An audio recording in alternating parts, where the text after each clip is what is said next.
Hey guys, welcome back to Beast Quest, special number 19. I'm pretty sure it's 19 because last time was 18. So let me just check my notes once again to confirm we're on special 19. Because you never know, I could always butcher it up and get it wrong, and I don't want to do that because there was that one video that I did butcher something up. You'll know the one. Yeah, it is 19. So yeah, special number 19, we're back again. I finished this like last night just to catch up with my Beast Quest stuff. So that's what I'll be trying to do, trying to binge a few books, try to catch up. But yeah, so this one's pretty fun. This one's a pretty fun book, I would say. So I was looking forward to reading this, and it did pay off very well. So, like always, in-depth story analysis and my real thoughts on this epic adventure. If you haven't already, make sure you've read this book before watching this review, unless you don't give a crap about that stuff. So that being said, let's get through the analysis portion of the video. Right then. Yeah. Tom and friends were helping Hartman get a new sword from Tom's uncle, when suddenly a man came in with a bunch of dudes, tied up claiming they were thieves. However, Hartman wanted to hear their side of the story first, which I do appreciate. They told him of flying people who attacked them. This made our heroes think of Hankralians. I should mention that. I've got a cold today. I should mention that the Hankralians are a nickname of what I call the people of Henkral, who have the flying wings on the back like angels. Anyway, after arranging a deal, Eleanor warned them the Queen was in trouble. So everyone burst into the Queen's quarters to see three winged thieves stealing her stuff. They jumped out the window and flew off, with Tom holding on one of their ankles. However, despite his best efforts, he was flung down and saved by Octa's feather. And even though he and Eleanor raced after them on Storm, it was no use. They had vanished through a portal. Our heroes inform the Majesties of what happened, and I like how the Queen acts. She basically reminds them she isn't just no damsel, as she is a warrior of Tangala. She was going to willing to fight to defend herself, which I do like, as we don't get much moments with Aroha. Anyway, they bring in a captured Hankralian who explains they have a new leader who demands metal and objects in exchange for their own protection. Along with those lines, so now our heroes have to go after the Hankralians and find out what's going on here. And our heroes, of course, reluctantly know someone who can help them, so we cut to our heroes entering a bar where they find the person they've been looking for. Our heroes found Petra, who was being chased by thugs. They agreed to help her if she helped them get into the circle of wizards to get the lightning staff. They were even. So it was done. She magicked them there, and after a few turns, they found the lightning staff, but an alarm was set off. Petra led them safe passage through the defenders of the circle until Daltic magicked them out. Then Petra used the power of the lightning staff to send Tom, Eleanor, and Alan, the captive Hankralian, to Henkral. Once done, Petra left, and our heroes arrived in Henkral, where Alan showed them what has happened to the people. They were slaved up with a single Hankralian whipping them to work. Before Tom could take action, some Hankralians flew over our heroes and brought them to Kensa's old castle. However, it wasn't Kensa, but Igor, the servant behind this ordeal.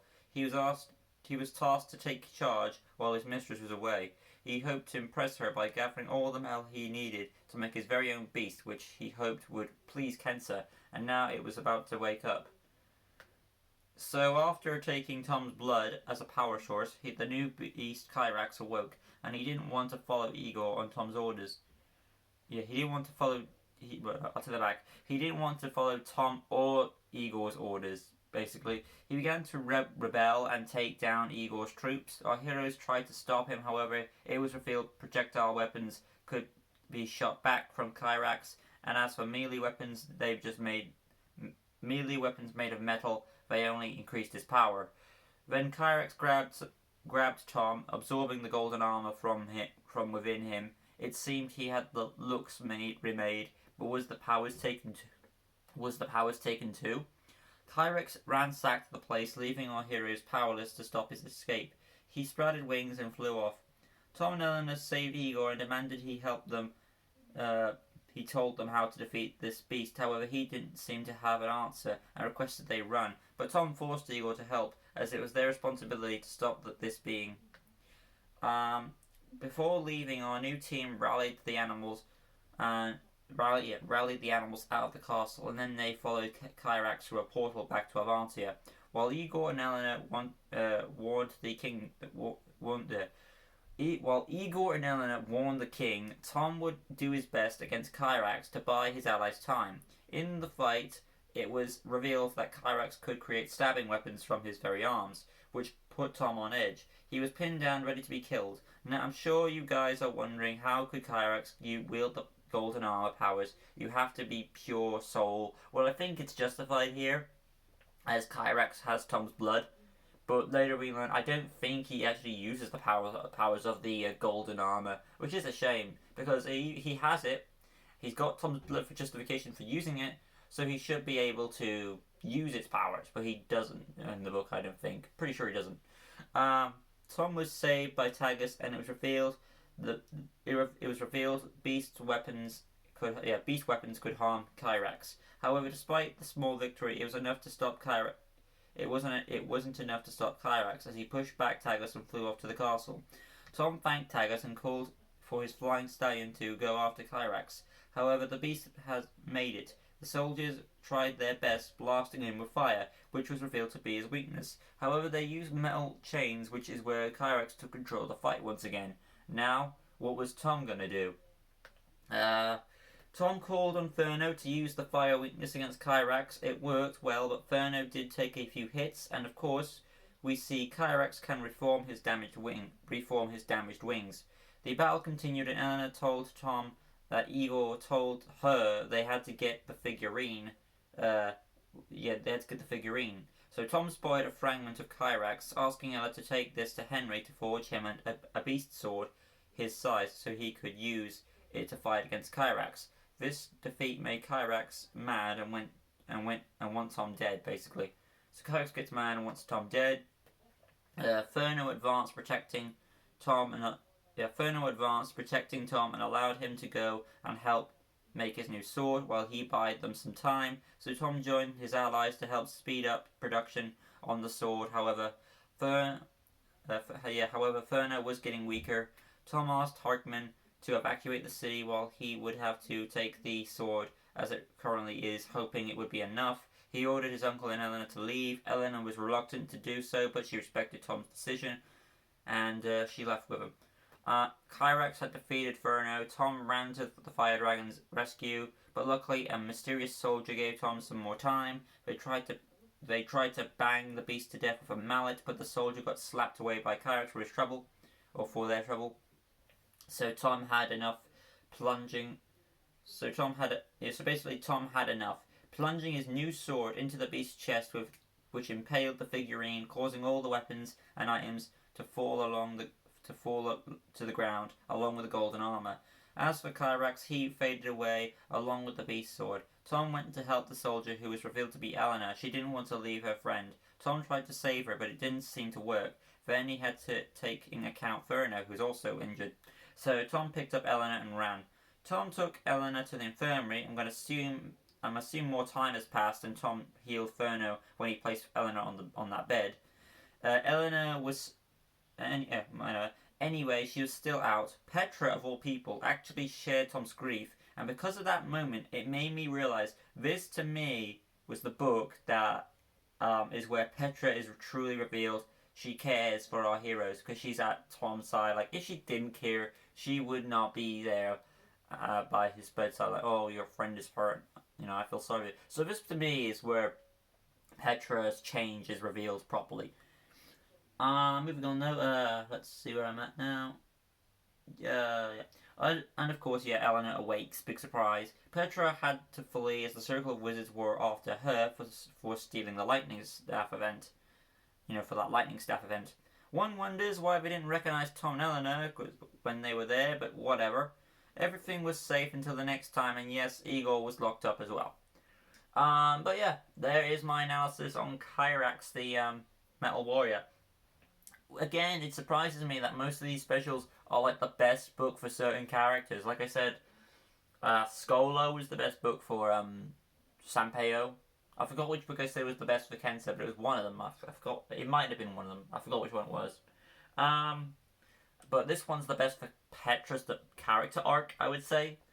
And then, you know, one last book was about Beric, and that was his best story, film plot, and his motivation and all that. Oh man, that's not good. Anyway, like I said though, that's it for this one. My mouse was a bit of a scuffle there, but overall nothing too major. So now we're going to go on to the character section, and we'll wrap this up. Starting off with Tom. This is probably more of Tom's story because Eleanor becomes like the damsel or a token girl in the end, but we'll get to her in a bit. Tom, he has and every time they make a book about Tom, it's like he's got a lot of pressure on his shoulders, and that still follows through for this one, where it's more personal for him as his blood created this beast, so he feels more of a duty to stop it, as he kind of feels responsible, which is not really fully his fault because like Igor forced him to do it. So, and it's nice that he's intrigued to go after the Henkralians, so he's got a bit of lust for that adventure. He's willing to stop people from doing bad things, whether it's Igor's men or Kyrax, who's not really... Now, Kyrax is said to be an evil beast, but I don't think he's evil at all. He's just confused because he's a newborn beast, so it makes sense. So anyway, though, Tom, he's a well-developed character. Yeah, he's a well-developed character, and of course he has his moments to shine, where he brings Inferno and all his allies to help him take down this mighty beast that was his problem. So it's very nice and very warm, welcoming for Tom. But personally, even though Tom is the one to kill the beast, and I really don't like that, Eleanor, even though she doesn't have any moments, it's her moment at the end that makes the difference.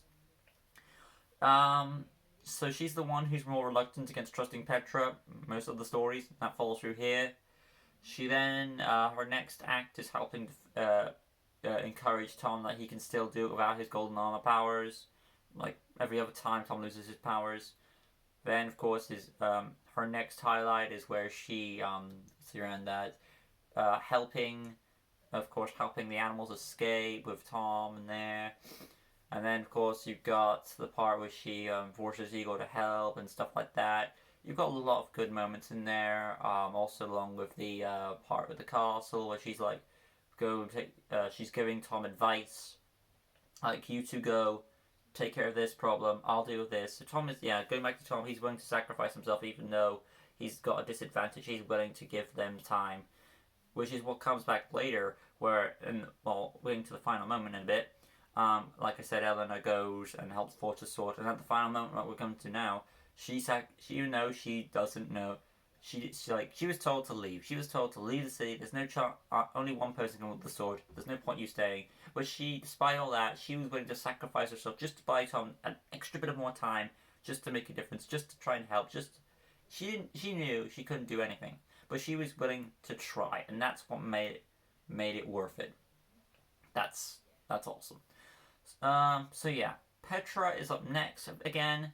She didn't get much to do. She didn't. She showed up for a bit at the beginning and a bit at the end. But even though she did that, I'm still going to put her as a character in this book because, again, even though she got so little time, I felt like this was the book that truly acknowledged, to me anyway, that she had changed. Because, but we were a bit unsure, is she trustworthy or not? Is she going to stab us in the back? But I feel like if you're going to a person's bedside, that's the moment I think you've changed. That's the moment where now you could have assumed, oh, it's different. I think she changed. Her moment of change was before this or whatever. But I think she was a bit shady. She never truly mentioned when she truly changed, but her actions showed when that happened, when she was willing to embrace it. So that's, even though Petra doesn't get much to do in this book, it was a nice warm welcome to see her character arc. Her character arc isn't still fully developed. It's more like her status is more realized. So that's why I like Kyrax on Petra's part. Igor, it's a missed opportunity for him because this is his book where he could be a good villain. He's finally he could either go one of two ways. One, which is make his own beast and try and take over Henkral, or two, follow his mistress's wishes, and he chose to, even though Kenta was gone, he still chose to follow his mistress and impress her by building this great beast with Tom's blood and stuff like that. I wouldn't wonder if Kensa would be proud of him with a beast like this. Maybe. It's hard to say because Kensa can be kind of a harsh lady. But as it stands, Igor has a missed opportunity. He could have been a great main villain, but no, he underestimated the power of the beast, and his his first beast rebelled against him, and he was forced to become an ally and turn himself in order to help stop it. So no, there is kind of some character development for Igor, but it's like he was forced into it, so he didn't really have a choice. So it's not the same as Petra though, but it is kind of like you have all these characters who are trying to reform themselves, Petra and Igor. Going on to Kyrax now again, it's said in the book he is an evil beast, but I don't think that's justified because like he was just newborn, he's not thinking straight. He's willing to. I like the fact that he's not willing to be controlled by any one person, Tom or Igor. Like he's willing, he wants to find himself. He wants to figure out where he is in the world, and it makes him go in this frenzy outburst of rage where he takes out his frustration and anger on all the people of Artia. But what he's got going on is all these different powers and abilities, where he's able to deflect human projectile weapons, human metal melee weapons, make him stronger. He can reform his Hankralian wings. He's got Tom's golden armor powers, but I don't think he's able. And it is justified he could use them with Tom's blood, but I don't think he ever uses them in the book at all. Feel free to correct me if I'm wrong, but I don't think he ever does. But if it comes to Battle of the Beast tournament, I would say we should give him the golden armor powers because it's justified why he would have them, like I said, with Tom's blood. So it's justified in that regard. And of course the other ability where he can form stabbing weapons from his arms, like the T-1000 from Terminator 2. So that's pretty awesome too. So he's got a lot of interesting abilities there, so that's pretty awesome. So Kyrax for me is surprisingly a very fun book to read. I did enjoy it. So it will be put a good spot when I get to my ranking. Anyway though, that's it for this video. Hopefully you guys enjoyed it. If you did, smash the like button, subscribe, that good stuff, hit notification bell right in the corner down below so you can stay in tune with all Beast Quest stuff on my channel and various other stuff that is there. The upcoming Q&A is today, so I would say don't bother asking any more questions as I'll be answering those next video, which will come straight after this one. Join us next time for the next Beast Quest special, which should be Magro. Oh, yeah. Magro? Yeah, I got Magro. Magro, Ogre of the Swamps. So stay tuned for that one. But that's it from me, guys. I'll see you for the Q&A video coming up next. So next time, like always, peace.